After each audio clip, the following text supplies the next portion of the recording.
Всем привет! В этом видео я расскажу еще об одном очень сложном приеме, так сказать, фигуры высшего пилотажа. Это прыжки без потери скорости.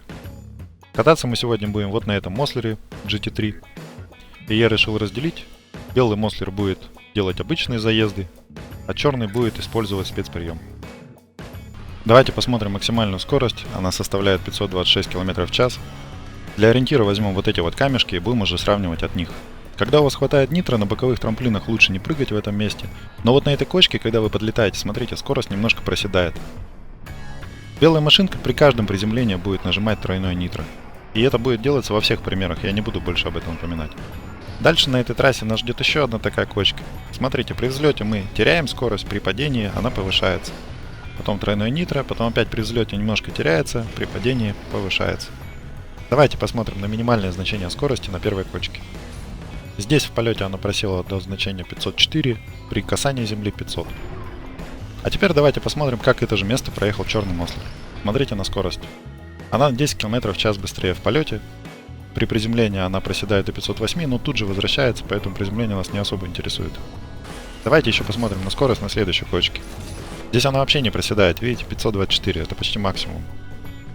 Я думаю, со скоростью все понятно, осталось только разобраться, как это делается. И позже мы сравним заезд белого и черного Мослера. Для того, чтобы сделать данный прием, надо сделать супер короткий дрифт и тройное нитро. Все это делается почти одновременно, и делать это надо до момента отрыва от кочки. Если вы все сделаете быстро, то игра вам даже не напишет, что вы были в дрифте. А заметить такой прием со стороны можно лишь по красной отметке на полоске нитро сверху. Вот видите? На форумах данный прием называют перегазовкой.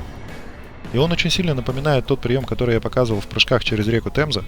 Единственное отличие здесь заключается в том, что дрифт должен быть максимально коротким. Если вы сделаете все то же самое на краю трамплина, машинка начнет делать развороты. А вот с таких кочек этого не происходит, и каким-то магическим образом добавляется дополнительная скорость. Давайте уже наконец-то сравним, сколько мы на этом выигрываем.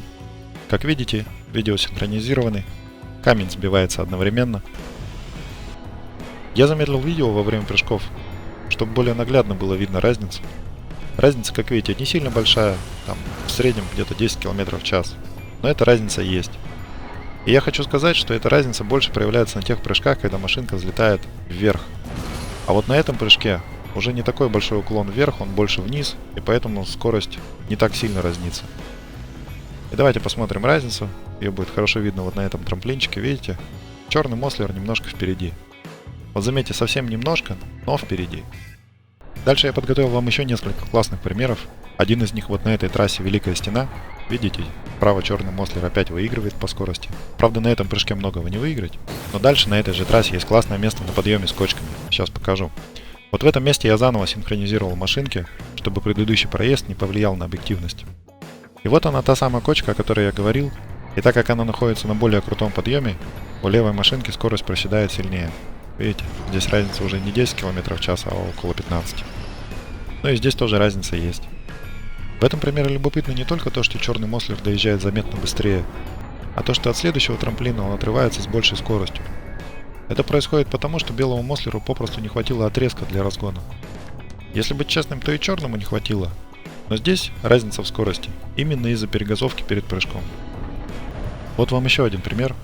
Трасса Вестминстерский мост. Название, блин, фиг выговоришь. И здесь, казалось бы, вся трасса ровная, но вот в одном месте тоже можно делать перегазовки для повышения скорости в полете. И в некоторых видео от топовых игроков я замечал, что они делают. И если в предыдущем примере много не выиграть, то вот здесь перегазовку делать прямо надо. Потому что смотрите, буквально при первом прыжке, насколько отличается скорость.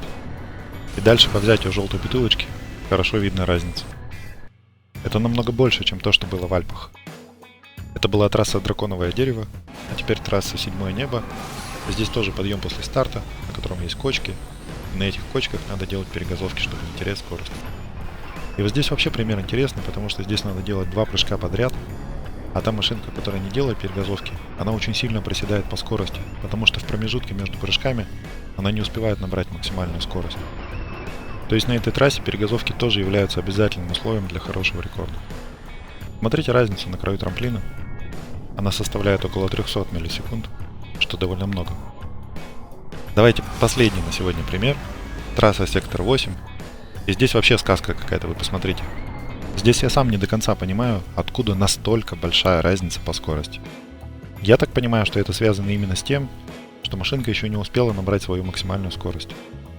У меня есть предположение, что машинка, не набравшая максимальную скорость, получает прирост от перегазовки даже при падении вниз.